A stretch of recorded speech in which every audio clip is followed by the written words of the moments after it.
अस्सलाम वालेकुम जी, this is Malik Ismail और उम्मीद करता हूँ कि आप सब लोग खैर खैरियत से होंगे। वेलकम टू जवाब दे। सवाल उठाएंगे और जवाब लेंगे। और इस पॉडकास्ट के हमारे जो पहले गेस्ट हैं वो मेरे बड़े ही अच्छे दोस्त, बड़े ही अच्छे सीनियर, बड़े अच्छे भाई अमार अली, जो कि बहावलपुर से बिलोंग करते हैं और अब दुबई की रियल एस्टेट इंडस्ट्री में as a content creator and videographer work कर रहे हैं। तो मेरा तो बड़ा अच्छा ताल्लुक है सर से, भाई से। और चलते हैं भाई से उनके करियर के बारे में बात करते हैं और जानते हैं कि दुबई की रियल एस्टेट इंडस्ट्री अब कहाँ स्टैंड कर रही है और पहले कहाँ स्टैंड करती थी। सबसे पहले अमार भाई, मुझे ये बताएं कि आपने कंटेंट क्रिएशन और मतलब फोटो वीडियोग्राफी कब स्टार्ट की, कैसे स्टार्ट की? तो सबसे पहले अस्सलाम वालेकुम। वालेकुम सलाम। थैंक यू मुझे इनवाइट करने के लिए। तो दुबई में स्टार्ट कैसे किया या overall? Overall in your life. Overall भाई स्टार्ट मैंने किया था 9 साल पहले। कॉलेज एंड हुआ था और यूनिवर्सिटी के अंदर यही ट्रेंड चल रहा था कि पिक्चर्स बना रहे हैं, पिक्चर्स पोस्ट कर रहे हैं इंस्टाग्राम के ऊपर। और डीएसएलआर वाले जो होते थे उनकी तरह इज़्ज़त ज़्यादा इससे होती ज्यादा थी। होती थी। हर जगह पे वो आगे-आगे रहते थे। तो इसलिए मैंने कहा कि यार अगर ये लोग कर सकते हैं तो हम भी कर सकते हैं। फिर मैंने स्टार्ट किया फिर as a official videographer university के अंदर ऑडियो वीडियो प्रोडक्शन सेल था मीडिया आईयूबी डिपार्टमेंट में। में, आईयूबी में ही। तो वहाँ से जो है वो स्टार्ट लिया था। पहले व्लॉगिंग स्टार्ट की थी लेकिन वो फिर चली नहीं। चली नहीं। वो फैमिली ब्लॉगिंग नहीं थी इसीलिए। फैमिली व्लॉगिंग नहीं थी इसलिए नहीं चली। Amar bhai, how do you feel to represent Bahawalpur on a global stage like Dubai? यार बहावलपुर के अंदर अभी जो कंटेंट क्रिएशन चल रही है, बहुत चल रही है। बहुत लोग हैं जो कर अच्छा, रहे हैं। मैं अमार भी चाहता हूँ कि आप बिल्कुल ही अनफिल्टर्ड हो जाएं, बिकॉज हमारा जो पॉडकास्ट है उसका जो थीम है दैट इज टोटली अनफिल्टर्ड। तो मैं चाहता हूँ कि आप भी खुल के बात करो, इंशाल्लाह मैं भी खुल के बात करूँगा, ठीक। If you are willing to. नहीं, I am willing, I am okay with it. Done boss. Bahawalpur के यार अगर इसको रिप्रेज़ेंट करें हम ग्लोबल स्केल पे जैसे कि दुबई में, बहावलपुर के अंदर कंटेंट क्रिएटर्स बहुत हैं। बहुत ज़्यादा इस टाइम जो है यूनिवर्सिटी के अंदर कोई भी आ रहा है, वो देख रहा है कोई नया नया रेस्टोरेंट ओपन हो रहा है, वो उन्होंने देखा किसी को, कोई ब्लॉगर है, कोई कंटेंट क्रिएटर है, कोई इन्फ्लुएंसर है, तो हम भी ये करते हैं, ठीक है? अभी आप ग्लोबल स्केल पे चले जाओ तो ग्लोबल स्केल के अंदर ये है कि आप अगर अपना काम कर रहे हो और आपको पता है कि आप क्या कर रहे हो, आपकी एक फ़ील्ड है, एक आपकी लाइन ऑफ डायरेक्शन है, तो आप अपने मुल्क को भी, अपने शहर को भी रिप्रेज़ेंट कर सकते हो। Let's say if you are from Bahawalpur और कोई आपसे पूछता है कि यार आप कहाँ से आपने सीखा है या कहाँ पे ये करते रह गए हो, तो आप बता सकते हो कि बहावलपुर। तो बहावलपुर जो है इस तरह ही रिप्रेज़ेंट होता है, अदरवाइज़ बहावलपुर को कोई नहीं जानता। सिटी ऑफ नवाब है, नवाबों के दौर से जो है वो चलता आ रहा है सब कुछ, महल हैं, ये लोग जानते हैं। अगर कंटेंट क्रिएशन करनी है तो फिर कंटेंट क्रिएशन ही करनी पड़ेगी। ठीक हो गया। अच्छा, कंटेंट क्रिएशन से मुझे याद है कि बहावलपुर में आजकल जो सीन्स चल रहे हैं ना, किसी के भी 1000 फॉलोअर्स हो जाते हैं ना अगर इंस्टाग्राम पे, तो वो बायो में लिख देता है influencer DM for paid promotions and collaboration. इसके ऊपर आपकी क्या राय है एमआर भाई? यार अगर देखा और अगर वो एक कहावत है ना कि ईंट उठाओ नीचे से फूड ब्लॉगर निकलता है, तो फूड ब्लॉगर आजकल मार्केट में इतने आ गए कि रेस्टोरेंट्स कम है और ब्लॉगर ज्यादा यार असल में पता है क्या है, ट्रेंड जो है ना वो इस टाइम यही चल रहा है कि आप कुछ भी खा रहे हो, करना नहीं चाहिए। कुछ भी खा रहे हो, कुछ भी आप पी रहे हो, आप किसी अच्छे रेस्टोरेंट पे हो, कोई एम्बियंस अच्छी है। है, कोई पीने वाली वीडियोस तो पोस्ट होती नहीं है, वो तो कुछ भी लीक है। होती हैं। वो तो लीक होती हैं हमारे। नहीं, वो ऐसा जो है मुझे नहीं आइडिया उस चीज़ का। नहीं सच्ची में मुझे आइडिया नहीं उन चीज़ों का। लेकिन ये है कि अब कोई भी देख रहा है ना यार इंस्टाग्राम पे, मेरा भी दिल करेगा कि यार मेरे भी फॉलोअर्स हों, मेरे भी ये चीज़ें हों। शुरू में तो एटलीस्ट ऐसे ही। आपके 200, 300, 400 फॉलोअर्स होंगे। आप वहाँ से स्टार्ट करते हो और स्टार्ट करते-करते आपका जब लोग देखते हैं, मेंशन होते हैं, रीशेयर्स होती हैं स्टोरीज़, तो उसके अंदर आपके 1000 फॉलोअर्स हो गए, कुछ ज़्यादा हो गए। तो ये देख के ना आप लोगों को होता है कि यार इसको पीआर पैकेजेज़ आ रहे हैं, इसको लोग मुफ्त जान की रहे चीजें हैं, मिल मुफ़्त रही की हैं। चीज़ें मिल रही हैं, मुफ़्त हाँ। के खाने मिल रहे हैं। अब बहावलपुर का है फूड गुरु, इमरान भाई हैं, काफ़ी अच्छे दोस्त हैं मेरे। वो यही वो दाढ़ी वाले जो दाढ़ी है, हाँ हाँ दाढ़ी हाँ वाले। हाँ हाँ। तो बड़ा अच्छा काम कर रहे हैं। उनका ये बड़े है कि मजे का वो कंटेंट है। वो ये है कि क्वालिटी दे रहे हैं, एग्जैक्टली। ठीक है? बहावलपुर में आपने अगर काम करना है तो या तो आप क्वालिटी दो या तो कुछ हट के करो, यही है बस। हटके मतलब जो भी हमारी ऑफ द कैमरा बात हो रही थी वही। हाँ, कुछ इस तरह का करो कि आप कैमरे में रहो। ठीक है। अच्छा अमार भी आपको ये रियलाइज़ कब हुआ कि आपकी जो कंटेंट क्रिएशन है या आपकी जो फ़ोटो वीडियोग्राफ़ी है, उसको आप एज़ अ करियर लेके आगे चल सकते हैं? आपको ये कब फ़ील हुआ, कब रियलाइज़ हुआ? At what point of your life? यार 2017 में जब मैंने यूनिवर्सिटी जॉइन की थी तब फ्री काम करते थे। बहावलपुर के अंदर टोटली काम हो रहा है। वेडिंग कर लेता था, उसमें ये है कि एज़ अ शिफ्टर जो है वो मैं काम हुँ, हुँ, करता था। हुँ। ₹2500 उस टाइम एक शिफ्ट होती थी फ़ोटोग्राफ़ी की, और कितने घंटे की होती थी वो? 4 से 5 घंटे की।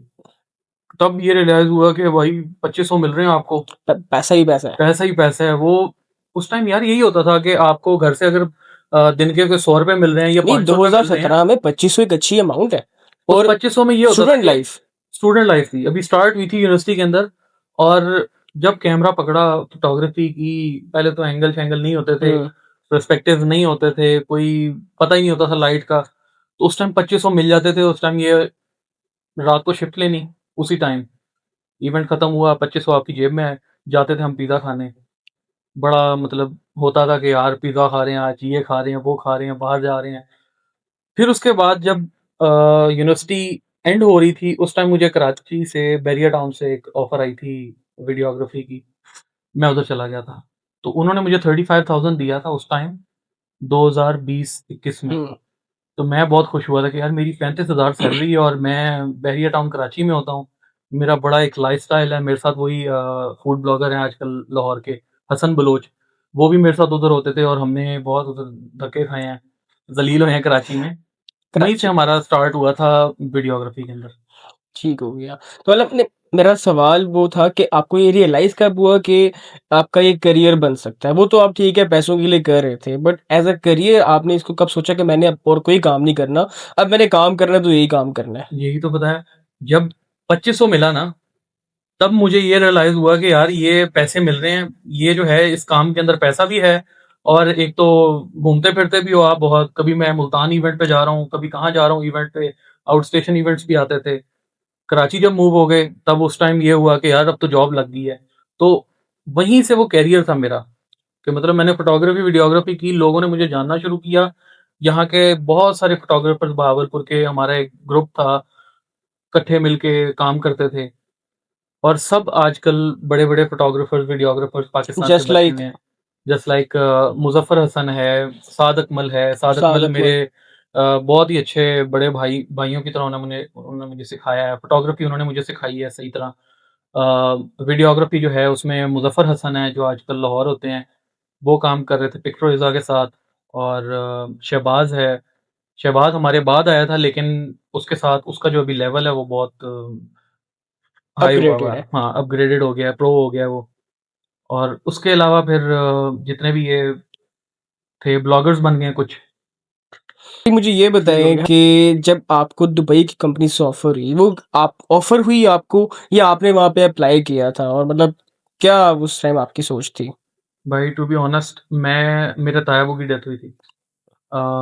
2022 अल्लाह जन्नत में या जगह दे। 23 में। 2022-23 में मेरे वालिद ने कहा कि बेटा पैरों पे खड़े हो जाओ। उनको कभी भी नहीं लगता था कि ये फ़ोटोग्राफ़ी, वीडियोग्राफ़ी कोई फ़ील्ड है या कोई अच्छी चीज़ है। हुँ। उनको यही होता था कि ये लोगों की शादियों में जाके वो कैमरा पकड़ के वो क्या वाला जो है पुराने वो एक ज़माने वाला। टैबू स्टीरियोटाइप बना हुआ था। हाँ, तो उन्होंने मुझे कभी सपोर्ट नहीं किया। उन्होंने मुझे कहा कि बेटा पैरों पे खड़ी हो जाओ। तब भी मैं अच्छे पैसे अर्न फाइंड करता अ था। जॉब। हाँ, उन्होंने कहा कि प्रॉपर 9 टू 5 जॉब हो, व्हाइट कॉलर जॉब हो, आपने टाई लगाई हुई है और आप ऑफ़िस में बैठे हो, लैपटॉप पे काम कर रहे हो। उनका वही एक इमेज बना हुआ था। जिस तरह शुरू में होता था डॉक्टर, इंजीनियर, ऐसे ही है। यही पायलट। 2 प्रोफ़ेशंस थे। तो इवन अभी भी काफ़ी फ़ैमिलीज़ में ऐसे ही है। हाँ, इवन मुझे मेरे फ़ादर ने फ़ोर्स किया था कि बेटा एमबीए कर लो, बैंक में जॉब करना, एसी के अंदर बैठ के काम करोगे। वो भी सही थे अपनी जगह पे। तो ख़ैर मेरे वालिद साहब ने कहा कि अच्छा बेटा। अमार भी आई एम सॉरी आपको कट कर रहा हूँ। यहाँ पे ना एक चीज़ मैं ऐड करना चाहता हूँ कि कभी भी आपके पेरेंट्स आपका बुरा नहीं चाहते। बिल्कुल, कभी भी आपका बुरा नहीं चाहते, बस उनकी जो सोच होती है वो आपसे थोड़ी-सी डिफरेंट होती है। बिकॉज़ जो एक जनरेशन गैप है हमारा और उनका वो काफ़ी ज़्यादा है, उनके टाइम पे चीज़ें कुछ और थी, हमारे टाइम पे इकोनॉमी डिफरेंट है, अपॉर्चुनिटीज़ डिफरेंट है, तो कभी भी आपका बुरा नहीं चाहते हमारे पेरेंट्स, बट सिर्फ़ एक सोचने का तरीका वो डिफरेंट होता है। यार वो भी अपनी जगह ठीक हैं, हम भी अपनी जगह ठीक हैं। उनके ज़माने में कुछ और था, हमारे ज़माने में कुछ और है। एग्ज़ैक्टली, अब उनको लगता है कि बच्चा जो है वो ऑफ़िस में काम करेगा तो ही वो माना जाएगा कि ये भाई कोई जॉब कर रहा है, ही फैमिली इज़ अ का। Successful person. हाँ, या फिर वो बिज़नेस कर रहा है। मेरे पापा का बिज़नेस है, उन्होंने आज तक मुझे बिज़नेस में शामिल नहीं किया या उन्होंने मुझे उसमें नहीं घुसाया, नहीं एंटर करवाया कि भाई इधर गर्मी है, इधर 100 लोगों के साथ गाली-गलौज, लोगों की बातें सुननी पड़ती हैं। नहीं जी, मेरा बेटा जो है ऑफ़िस में जॉब करेगा। तो इसी वजह से उनको उनका यही था, लेकिन मेरा जो माइंड में था कुछ और था। क्योंकि शुरू से जब यूनिवर्सिटी एंटर की है तब फ़ोटोग्राफ़ी, वीडियोग्राफ़ी देखी है और उसको काफ़ी आगे देखा है क्योंकि हमारे रिश्तेदार भी हैं कुछ। वो मैस कम्युनिकेशन उन्होंने की भी है और अभी वो पाकिस्तान के अंदर बहावलपुर के अंदर ही कोई ब्यूरो चीफ है, कोई क्या है नाइस। और उनकी कोई सैलरी नहीं है और वो रोड्स पे जिस तरह हुँ, रिपोर्टर हुँ। एज़ अ रिपोर्टर जो है वो घूमते रहते हैं धूप के अंदर। तो मेरे बाबा वही देखते थे कि यार नहीं, ये नहीं करना। दुबई का बता रहा था, तो भाई तो उन्होंने मुझे कहा कि बेटा पैरों पे खड़े हो जाओ, कोई जॉब कर लो। उन दिनों में मुझे क्रेज़ चढ़ा हुआ था दुबई का। मैंने कहा कि मैंने दुबई जाना है। मामा ने सुन लिया और मामा ने जाके पापा को बताया और उन्होंने कहा कि बेटा दुबई जाना है आपने? मैंने कहा जी। कहते चलो वीज़े का पता करो। मैं गया वीज़ा एजेंट के पास, हमारे दुबई चौक पे। उनके पास गया, उन्होंने मुझे कहा कि जी लग जाएगा जी, ये चीज़ें प्रोवाइड कर दो। प्रोवाइड कर दी मैंने, 3 दिन के अंदर मेरा वीज़ा आया। उन्होंने कहा टिकट की कब की करनी है? मैंने कहा कल की। मुझे इतना था कि यार मैं जाऊँ, क्योंकि एक्सपोज़र एक तो आपको मिलना था दुबई के अंदर, उधर की मार्केट बहुत ह्यूज है, बहुत वास्ट मार्केट है, बहुत ही ग्लोबल विलेज आगे है, फ्यूचर है। ऐसे ही है। तो एक दिन छोड़ के फिर उन्होंने कहा बेटा कल क्या, परसों की कर अभी लो, जो परसों की कर लो एटलीस्ट कोई कपड़े वगैरह ये वो। फिर मैंने पैकिंग सोचा, मैंने कहा हाँ यार कपड़े भी तो लेने हैं, कुछ नए कपड़े लेंगे, जूते लेंगे, फिर जाएँगे। फिर खैर वो सारा कुछ करके मैं कश्तियाँ जला के निकला था मैं। कश्तियाँ किस तरह चलाई थी? मतलब आप क्या मतलब यहाँ पे जो फ़ोटोग्राफ़ी, वीडियोग्राफ़ी जो अपना एक नाम बनाया, एक स्टार्टिंग फ़ेज़ था नाम हुँ। का, नाम प्रॉपर नहीं बनाया, नाम बनाया एक एक तरह का, नहीं, सब छोड़ के मैं निकल गया। you were recognized photographer, you were recognized videographer. यार Even I know you from that time. तब था, उसके बाद मैं बिल्कुल गायब हो गया। वापसी का मेरा ये था कि नो वे बैक, क्योंकि अगर पाकिस्तान में आए, पाकिस्तान के अंदर आपको सैलरी जो उस टाइम मिल रही थी, वही 35,000 जो मेरी थी, Maximum 50. 50। बैंकर्स जो थे वो 60-60, 50-50 पे काम कर रहे थे। तो मैंने कहा यार अब वापस गए तो ये, अभी अब्बू ने पैसे लगा दिए 1.5-2 लाख रुपए टिकट के ऊपर, वीज़े के ऊपर 40-50 हज़ार लग गया है, अब तो बस हालात खराब हो जाएँगे। अगर वापसी गए तो बहुत सुनने को मिलेंगी। ये भी डर था।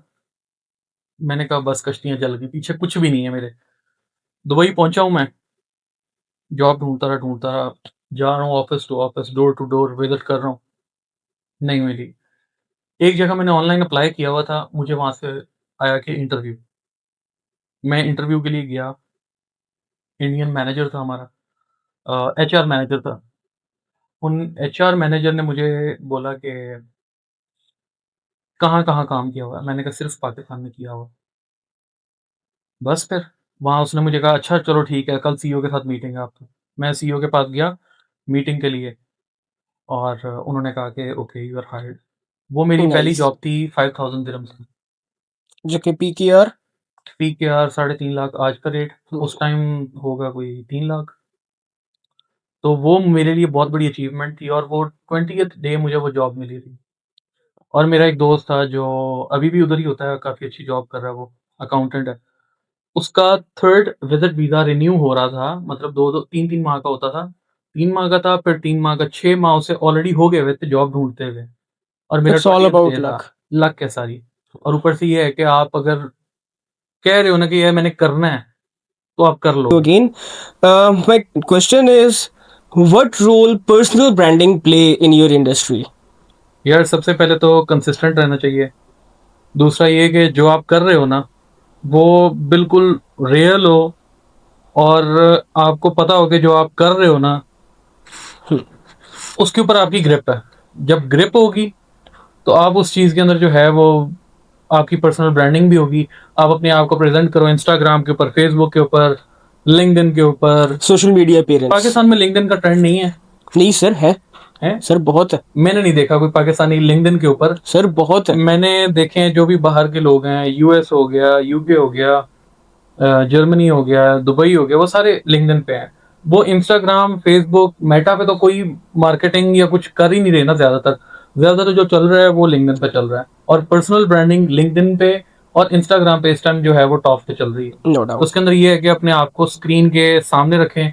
जिस तरह के हमारे एक भाई हैं हसन फादुल, बहावलपुर के हैं, वो हर टाइम मतलब स्टोरीज जो हैं वो पोस्ट कर रहे होते हैं, कहीं ना कहीं विजिट कर रहे होते हैं, जिस वजह से ये है कि वो उनकी एक तो पर्सनल ब्रांडिंग हो रही है।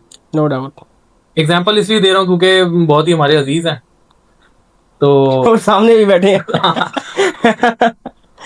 नहीं, अच्छा काम कर रहा है हसन फादुल इस time He is my Bahawalpur के brother. अंदर। होस्टिंग भी बहुत अच्छी कर रहा है। नहीं, एक ही होस्ट है। अमार जो है वो ब्रांड है सर, भागलपुर से नाम अच्छा, बनाया दुबई में, बल्कि इस्माइल वैसे ही। अच्छा, जोक्स अपार्ट, मैंने कंटेंट क्रिएशन जो शुरू की थी ना, मैंने सीरियसली हसन भाई को देख के स्टार्ट की थी, on a very serious note. Sir पकड़ के बैठ गए। He is my mentor in this. नहीं माशाल्लाह, अच्छी बात और है। ये चीज़ मैं उनको बार बार बोलता भी हूँ, यू आर माई मेंटोर। उनको भाई बोला है। भावलपुर छोटा सा शहर है। इस छोटे से शहर में ना हर बंदा काम कर रहा है। जो बंदा अच्छा काम कर रहा है ना, आप उसको देख के अगर फॉलो कर रहे हो कि यार इसका कंटेंट अच्छा है, इसका काम अच्छा है, चलो इसको फॉलो कर लेते हैं, तो उसमें कोई बुरी बात नहीं है। सर मुझे उनकी सबसे अच्छी जो चीज़ लगती है ना, ही इज़ रिप्रेजेंटिंग बहावलपुर। बहुत ही अच्छी इज़ बात है। रिप्रेजेंटिंग बहावलपुर। मुझे ये चीज़ बहुत अच्छी लगती है, और क्योंकि मैं खुद भी हमेशा से मेरी कोशिश रही है कि मैं बहावलपुर के लिए कुछ करूँ। मेरा एक गोल है कि जब अल्लाह हमारी सांस रोकेगा, अल्लाह वो प्यारे होंगे, तो पीछे सिर्फ लोग कुछ और कहीं ना कहीं ये कह दें कि यार इस बंदे ने बहावलपुर के लिए कुछ किया था। बस वो कुछ मैं तलाश कर रहा हूँ, मुझे वो कुछ करना है।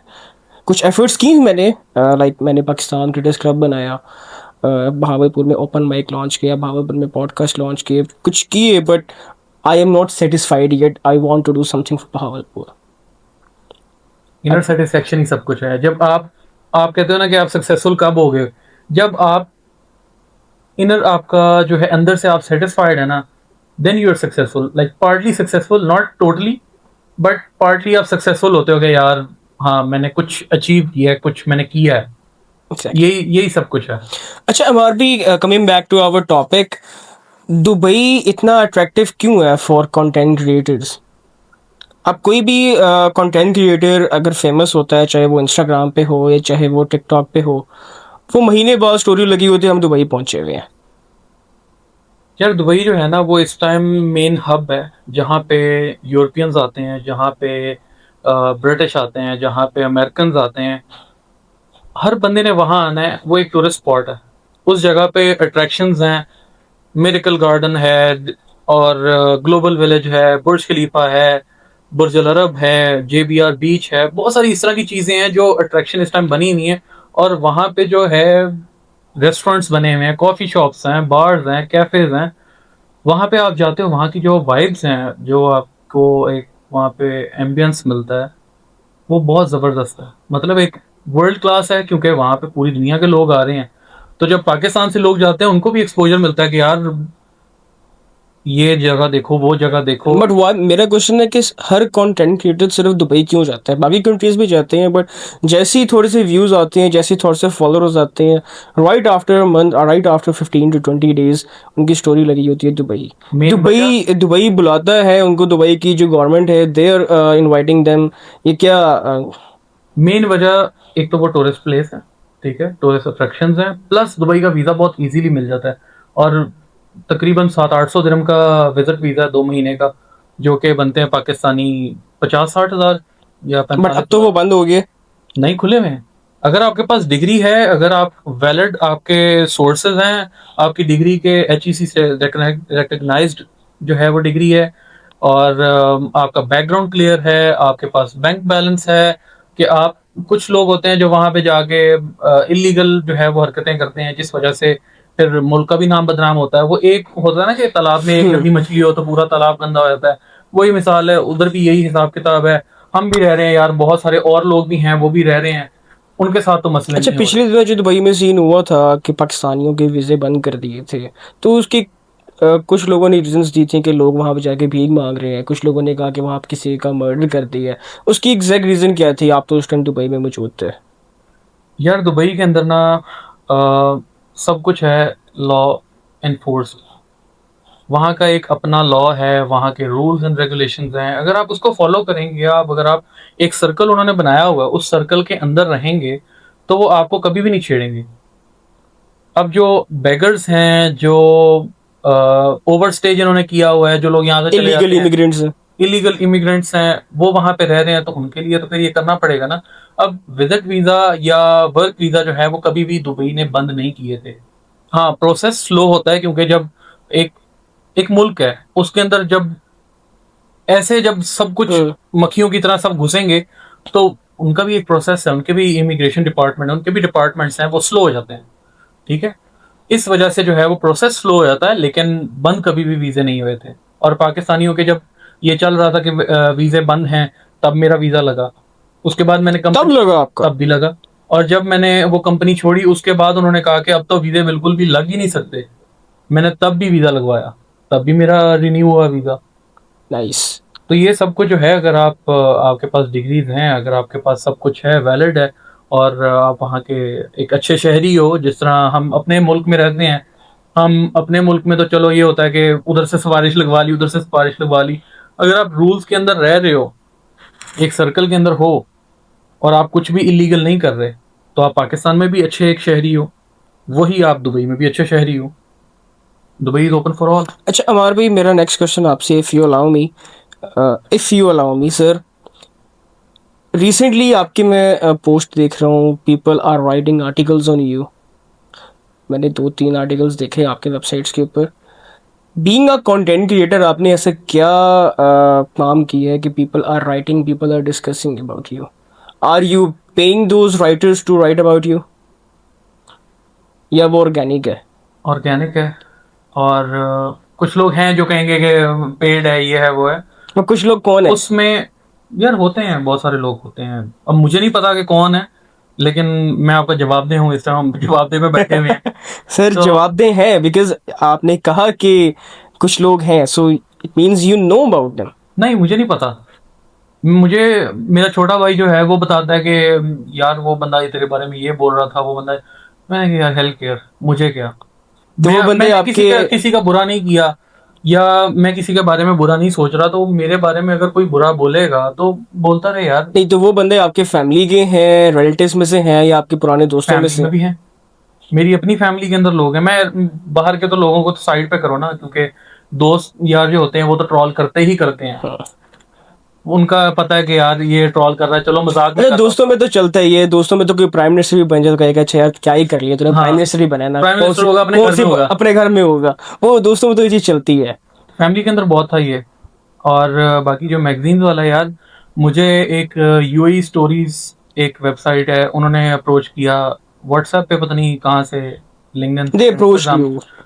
तो वो मुझे मैसेज आया कि हम आप पे आर्टिकल लिखना चाहते हैं, ये आप इंटरव्यू दे दें। मैंने कहा ठीक है। उन्होंने मुझे क्वेश्चनेयर भेजा कि आप ये हमें बता दें। मैंने उनको सारा कुछ वो बता दिया, उन्होंने वो पोस्ट कर दिया। उन्होंने मुझे कहा कि ये जी ड्राफ्ट है, चेक कर लें। मुझे लगा कि मैंने कुछ उखाड़ा है जिंदगी के अंदर, या मैंने कुछ इस तरह का किया है, पता नहीं किस तरह, मुझे नहीं पता चला। मैं तो काम कर रहा हूँ भाई, सर नीचे काम ऊपर, यही वो चल रहा है ना। तो उसके अंदर आया कि ये ड्राफ्ट है। मैंने कहा ठीक है। अब जी उन्होंने पोस्ट कर दिया। अभी रिसेंटली लास्ट वीक मुझे गल्फ मैगजीन वालों ने अप्रोच किया। उन्होंने मुझे कहा कि हम आप पे आर्टिकल लिखना चाहते हैं, आप इंटरव्यू, ये वो, वही सेम सिनेरियो। मैंने उनको देखा, मैंने कहा यार अच्छा, इनकी फॉलोइंग इंस्टाग्राम पे अच्छी है, इनकी वेबसाइट भी अच्छी है, उसके ऊपर काफ़ी आर्टिकल्स पोस्ट हुए हैं, मतलब वैलिड लीगल है, मतलब वो क्या कहते हैं उससे, लेजिट है। मैंने खैर वो क्वेश्चन फिल करके दे दिया। उसके बाद उन्होंने मुझे, जवाब दे हूँ, हर चीज़ बता देता हूँ।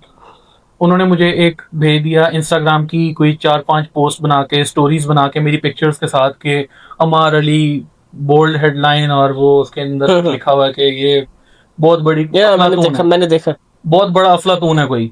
वो पोस्ट बनाई हुई इंस्टाग्राम की और नीचे लिखा हुआ कि $140 पे कर दें तो फिर हम ये पोस्ट करेंगे, हमारी इंस्टाग्राम पे बहुत अच्छी रीच है।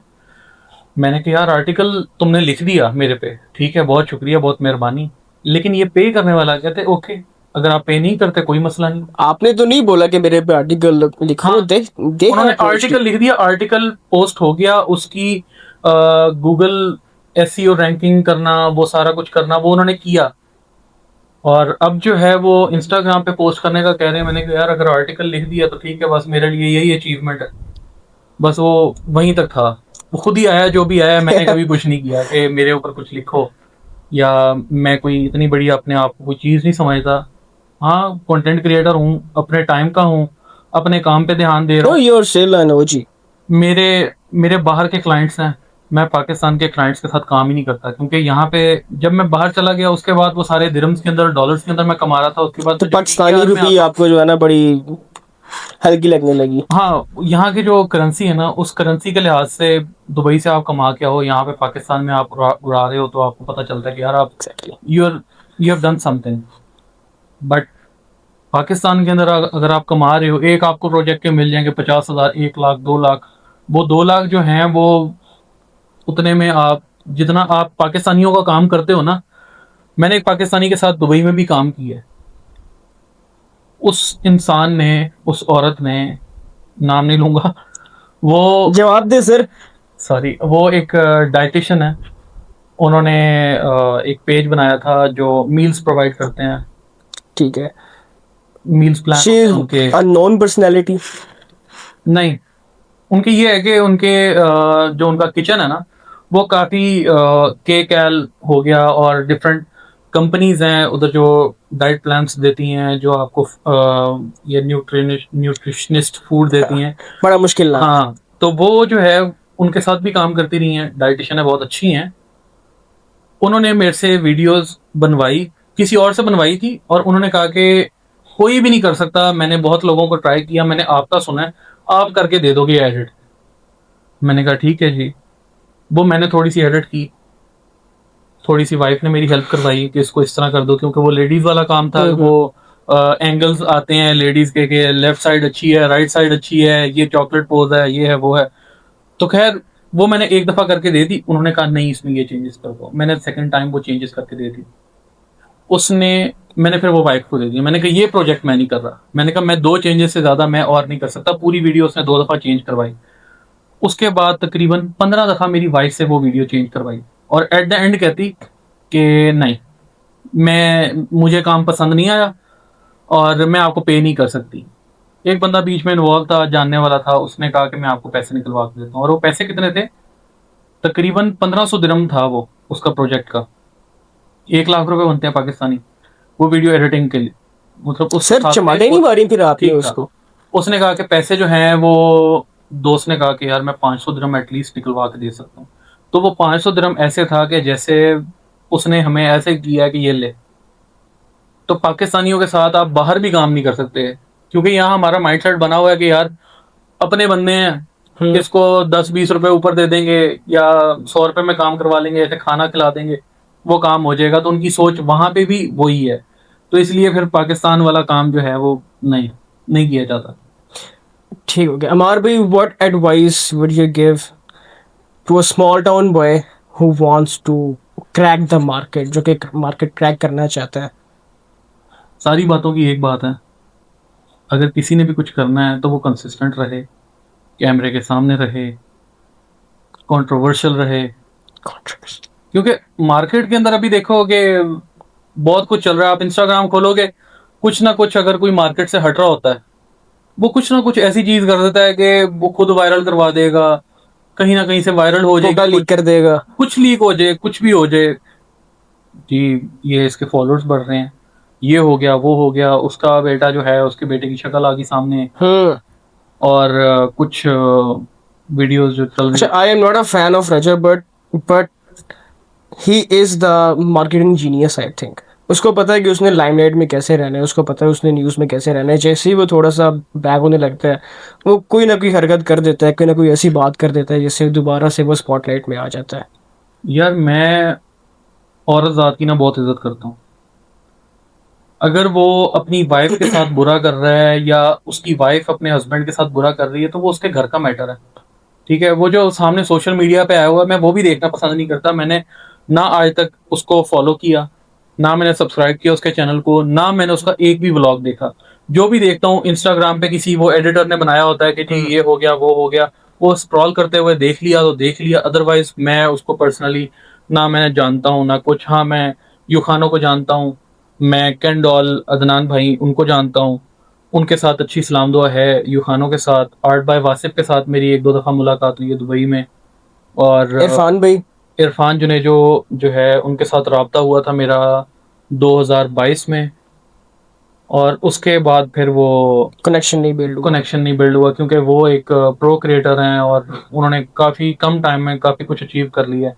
यही है ना कि कुछ नहीं हटके सर, उन्होंने काफी किया। कम टाइम तो नहीं, he is one of the pioneers of Pakistan YouTube. यार उसने कम टाइम में इस तरह के वो कोविड वाला जो टाइम था वो सारा, वो तो चलो हो गया ना, लेकिन उसके बाद एकदम जो है वो उसका, क्योंकि उन उसकी जो वीडियोस है ना वो देख के आपको ये होता है कि यार आप कोई मूवी देख रहे हो या आप कोई कुछ अच्छी चीज देख रहे हो, कोई आप प्रो लेवल क्रिएटर आप पाकिस्तान के अंदर, वो लगता ही नहीं है कि वो पाकिस्तानी है। उसका काम बाहर का है, उसका काम जरा प्रो लेवल का है। तो यही है कि लाइमलाइट में रहना चाहिए लेकिन पॉजिटिव वे में। पॉजिटिव वे में। हाँ, कुछ अच्छा करो, कुछ अपने शहर के लिए करो, कुछ अपने मुल्क के लिए करो, पॉलिटिक्स से दूर रहो। सर पॉलिटिक्स से क्यों दूर है? यार पॉलिटिक्स देखो, पॉलिटिक्स ने आपको कुछ भी नहीं देना। हाँ, आपकी अपनी एक सियासी राय है, मेरी एक अपनी सियासी राय है। मैं सियासत को किसी और नज़रिए से देखता हूँ, आप किसी और नज़रिए से देखते हो। ठीक है, हम दोनों एंड की। We should respect each others opinion. हाँ, आपका ओपिनियन जो है, हाँ ठीक है, आप किसी एक पार्टी से हैं, मैं किसी और पार्टी से हूँ।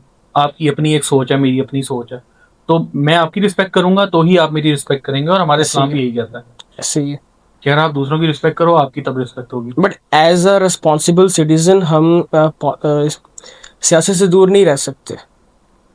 यार सियासत से दूर आप कैमरे के सामने तो रह सकते हो। आप कैमरे के सामने एक सियासी पार्टी की बुराई कर रहे हो और दूसरे का जो है वाहवाही कर रहे हो, ये तो गलत बात है ना। अब मतलब फेवरेटिज्म नहीं करना फेवरेटिज्म चाहिए। नहीं होना चाहिए, ये होना चाहिए कि फेयर दैट्स चलना चाहिए। फेयर चलना चाहिए। आप कुछ भी कर रहे हो लाइफ के अंदर, आप कंटेंट क्रिएशन कर रहे हो, आप क्या सियासत में हो, आप कहीं गवर्नमेंट जॉब है आपकी, कुछ भी है, आप फेयर हो ना तो आप कामयाब हो। जैसे भी जुनेद अकरम के साथ हुआ था लास्ट ईयर आई गेस, उन्होंने एक पॉलिटिकल पार्टी की पेड प्रमोशन की थी पंजाब में, और वो काफ़ी बैकलैश आया था फ्रॉम द ऑडियंस। उन्होंने बाद में इस चीज़ को अपोलोजाइज किया था।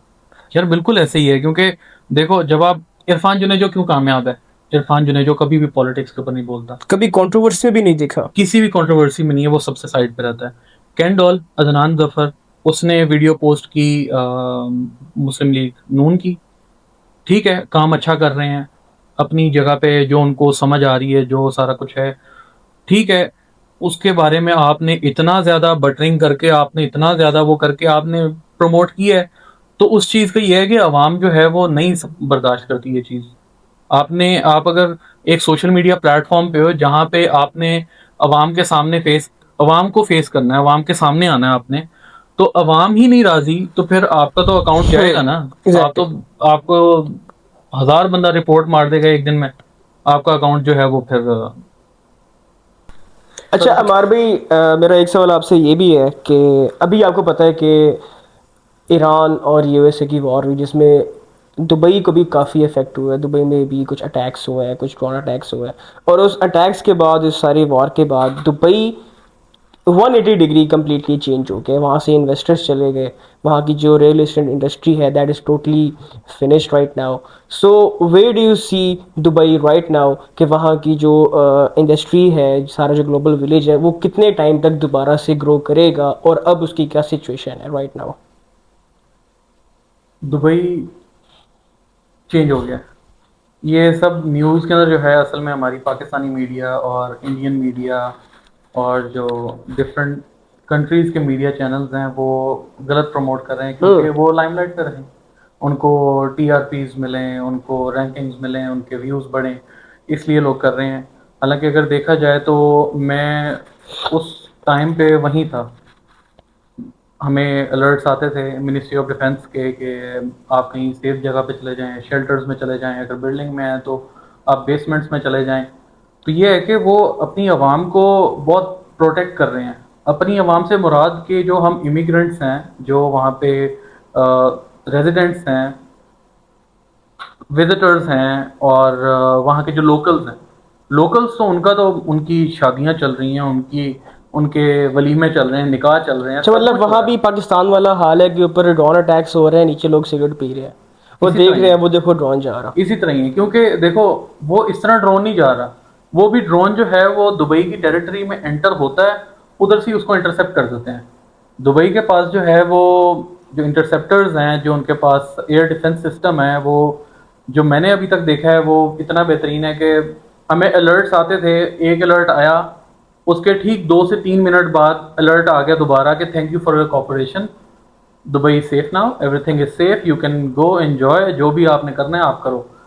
तो ये सारा कुछ जो है वो अभी तक चल रहा है। दुबई की मार्केट्स खुली हुई हैं, दुबई के अंदर सब चीज़ें चल रही हैं, लाइफस्टाइल जो लोगों का जो था वहीं वहीं पे सब कुछ जो है वो चल रहा है। और दूसरा ये कि टूरिस्ट की बात अगर की जाए तो कुछ ब्रिटिश टूरिस्ट थे जिन्होंने वीडियोस बनाई कि दुबई खाली हो चुका है, ये हो चुका है, वो हो चुका है। तो वो कुछ तो वीडियोस जो हैं वो एआई जनरेटेड हैं, क्योंकि एआई आजकल बहुत चल पड़ा है, हर चीज़ के अंदर एआई वो लगा रहे हैं।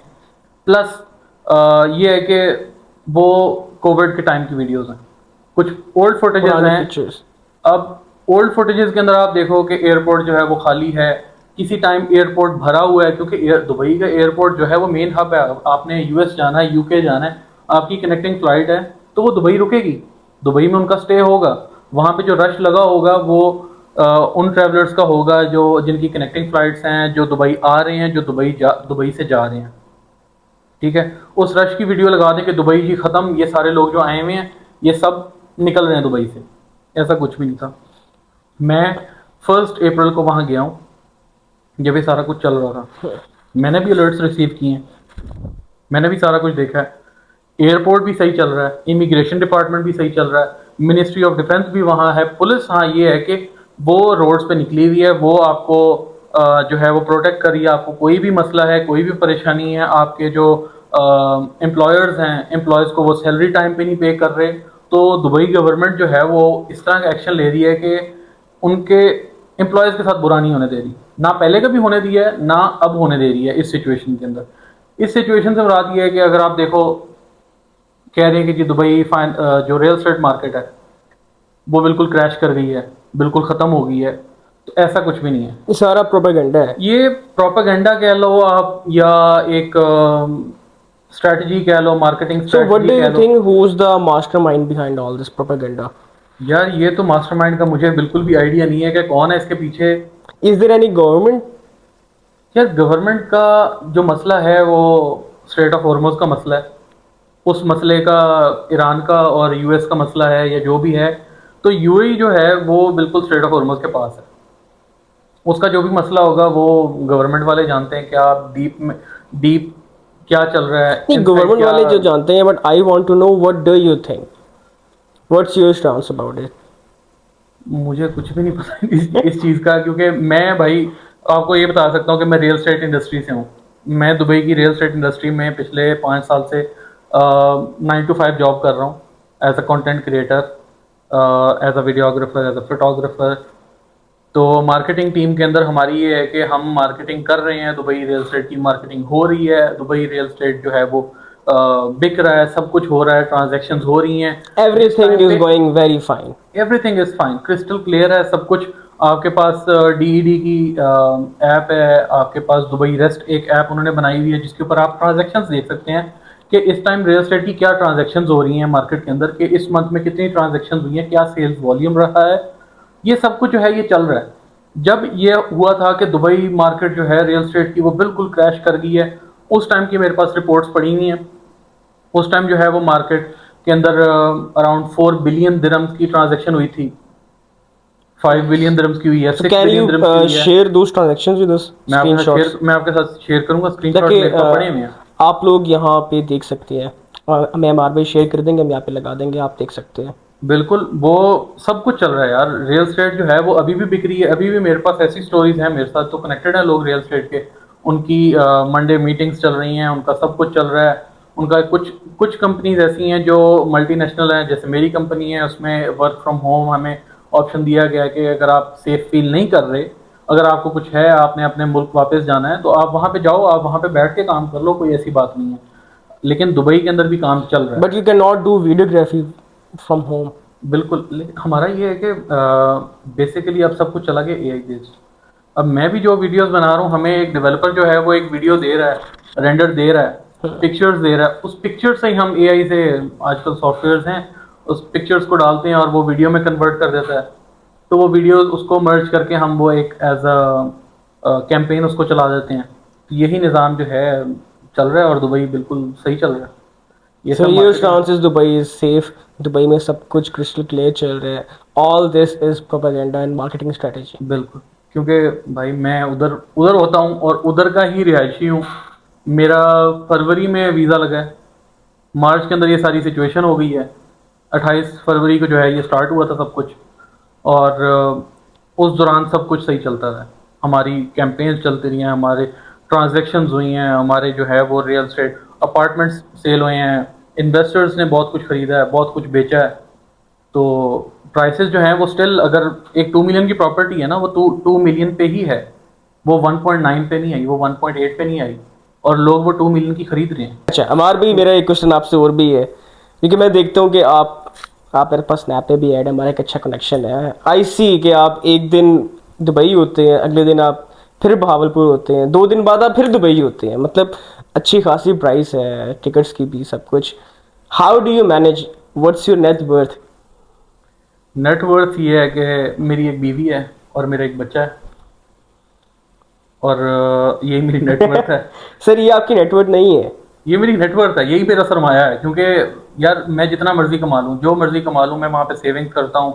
मैं वहाँ पे सेविंग्स कर भी लूँ तो वो इस तरह खर्च हो जाती है कि बस ख़त्म। क्योंकि यार पाकिस्तान के अंदर भी हमारा अपना घर है, फैमिली है, वहाँ पे भी विज़िट करना पड़ता है। 100 मसले मसाइल हो जाते हैं कि आओ जी बेटे की बर्थडे है, बेगम को वहाँ काम है, वहाँ जाना है, किसी ने इनवाइट किया शादी पे, तो वो इस तरह की मतलब आप पे शादियों आना में भी आ जाते हैं?